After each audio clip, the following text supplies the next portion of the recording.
Umuugo ngayon ang usap-usapan na posibleng magbabalik na ang Jeepney TV sa All TV. Ayon sa scoop na nasagap, may plano umanong ibalik ang iconic Kapamilya Cable Channel sa free TV platform na AMBS All TV na tiyak na ikatutuwa ng maraming taga-subaybay ng classic at well-loved Kapamilya programs.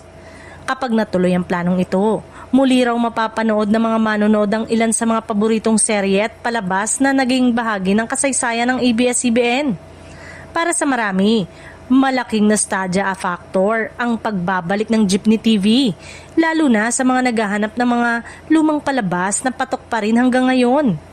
Samantala, nilinaw din sa mga chismis na tuloy pa rin umano ang pag-ere ng Kapamilya Channel.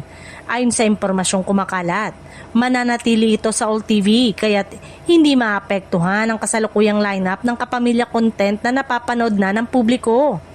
Mas lalong ikinatuwa ng ilang balita, posibleng magbukas pa ng isa pang sub-channel ang AMBS All TV. Kung mangyayari ito, doon umano ilalagay ang Jeepney TV na nangangahulugang 2 Kapamilya Channel ang napapanood sa All TV. Isang malaking dagdag sa pagpipilian ng mga manonood sa free TV. Sa ngayon, inaayos pa raw ang mga detalye at usaping teknikal kaugnay ng planong ito. Ayon sa scoop, opisyal na inihahayag ang lahat ng mismong launching ng nagbabalik na Jeepney TV sa All TV. Hanggang sa magkaroon ng formal na anunsyo, patuloy muna nga abangan ng publiko kung matutuloy nga ang inaabangang pagbabalik.